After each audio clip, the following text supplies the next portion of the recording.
Welcome to Our Girl Relationships. On this channel, we talk about problems people face in their day-to-day lives. Let's start with a video.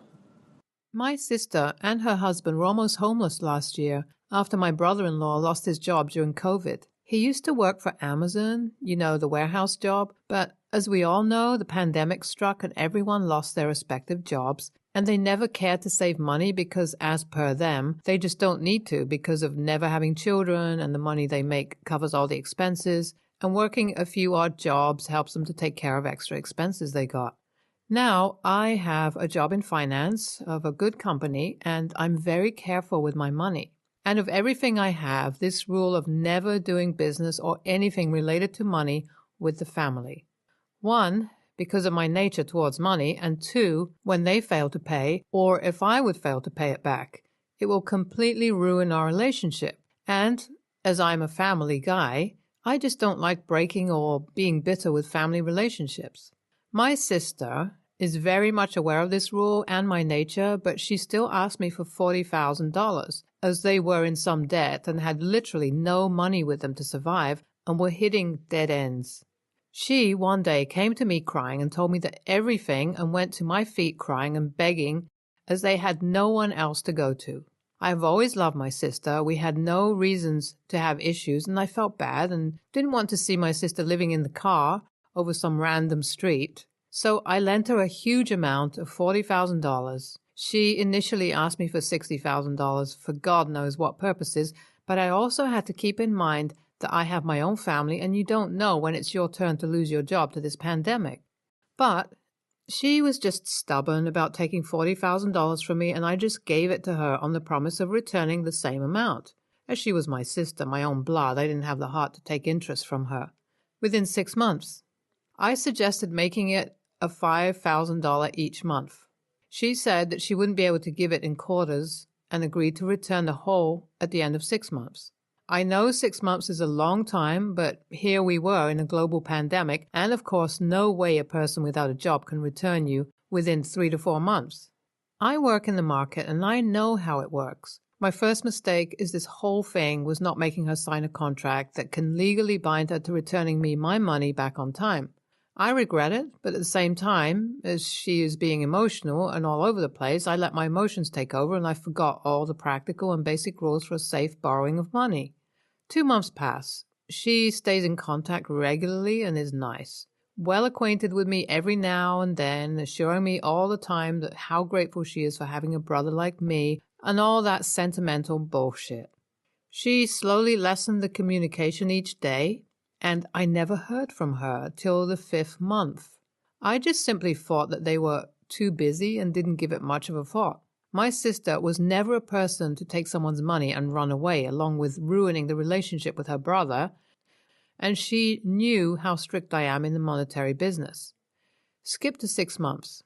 I call her, and she tells me that my money will be returned back to me in a week. I could feel something was off, but I maintained my cool because I just didn't want to have problems with my sister. I call her every day, and she would assure me Monday for sure, and sometimes would get annoyed by me calling and asking for my money back, to which she would just say something like, "Be patient, Monday for sure," and cut the call. Look, I know to some of you I would seem like the AH for keeping on asking for money to her, but it's not a small amount. It's someone's salary for a whole year, and definitely isn't a small amount. Monday comes, and when I dial the phone, it turns out I'm blocked. Not just from there, but from every social media too.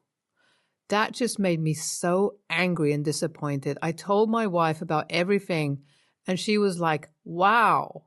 My sister had asked me to not tell anyone about this business to anyone, especially to my wife, because she didn't want anyone to know about her poor financial condition around the family, and telling my wife something is equal to telling the whole city. My sister also blocked my wife and children's numbers, and all of them from Facebook too. I was really mad at her and called my brother-in-law to ask about everything. His phone rings and he doesn't pick up. I dial the second time. I'm blocked from his number as well. I didn't want to take this step, but I asked my younger brother to come over in the evening so we could both go to their house and take my money back, and he was really surprised knowing all of these and agreed to go on with the plan. He comes over in the evening with his wife, and I explain the whole situation to them. My sister-in-law became surprised because she couldn't believe that my sister was in a poor financial state when she just posted about her trip to Miami on Instagram and Facebook. At this point, I understood. I'm not getting my money back easily. Then she further goes on to show us every picture they posted, along with expensive wines and hotel rooms and everything that looks straight out of heaven. Every one of us sat there disappointed, and I made up my mind to go visit her house. It was not just about money, but lies and disappointment and betrayal. She used to say about how difficult things were all these months when she used to call and talk about her life, and she became all emotional with me. But all along, she was just deceiving me about the whole thing. My brother and we started the engine and went to her house at night because no way they would not be there at night. Sister-in-law also confirmed it by calling my sister just to ask her about her trip. She confirmed that they had returned and were at the house, and upon reaching, I could see all their lights on. In the worst case, I was prepared to call the cops on them, and I don't care. I had enough of her lies and everything. If she has money to go for trips, then she also has money to pay me my $40,000 back. We reached her house at 8:30 p.m. and found them having dinner at that time. I know she can feel my anger because I wasn't really putting an effort to hide it. She lets us in and offers to come inside, but we barge in like we own the place because that's what they got to do to pay me back my money. At this point, my relationship with my sister is good as gone and whatever.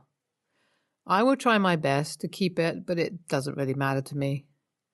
My brother asks her about her trip to Miami, and she tries acting all innocent then, and we inform her that our sister-in-law showed us the trip pictures. She tries to lie about how it was from years ago, but the date that was on the Polaroids gave her away. Then she breaks down, crying and everything, but I just stare at her completely callous, 'cause that shit ain't working on me.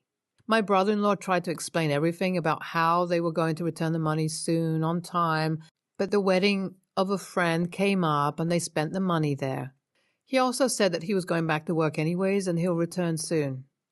I was really disappointed at my sister for everything and just couldn't stand to look at her, so I took some of her jewelry that looked new and were worth at least $10,000 and returned home and made them orally promise me and recorded the same so that could be used as proof later. I no longer trust her, and she just has 2 weeks to return my money. After we leave her house, she calls my sister-in-law and calls her a bitch for telling me about the trip and how she lost all her jewelry and demanded for her to pay for it. My wife took the phone and told her to piss off and return the money or the cops would be showing up at her house the next time. She cut the call and also blocked her from everywhere. P.S. I guess you are all confused about the timeline. She took the money from me on March 19th, the same day the state government announced the stay-at-home order. And I couldn't go out till September, when the vaccination was approved. It was 5 months till then. When the vaccine was provided in November after being vaccinated, you could go out as things were getting better everywhere. And I went to her house during December. At this time, everything was okay until masks and social distancing were gone. Vaccinated people were getting back to work. With maintaining travel guidelines, you could travel, and Miami never restricted that strictly, and no one took the restrictions seriously ever. And for that, all I can say is, Americans. I'm writing this because everyone wants to know whether my sister returned the money or not, and it's been 3 months, and the COVID situation is somewhat getting worse and worse. A lot of things have happened since then, and for now, I have only gotten $27,000 and still possess the jewels, so we could say the estimated I have from her is $34,000 and a $6,000 pending. So my brother-in-law came to me alone to negotiate a bit about the payment method and told me how he couldn't pay the whole thing at once, but was willing to give me $9,000 each month till he reached $40,000. He told me about the whole truth of holiday and swore on God that they actually had some money of that $40,000 left and also took some loan from another friend and went to attend a cousin's wedding and got caught up and spent more than they could and failed to pay the debts that they were in. And he apologized for everything. But I just don't feel like being in contact with my sister after knowing about the web of lies and emotional blackmail, and more importantly, how she behaved with our sister-in-law and my wife. They are paying slowly, and calling the cops or lawyer wasn't necessary, even though I was prepared for all of it.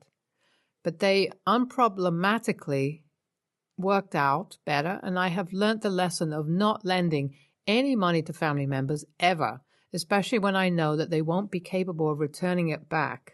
I don't know much about these money matters, but you handled it better than anyone else. NTA for you and YTA for your sister. She doesn't deserve to be in your life after all that lying she did with you. Next story.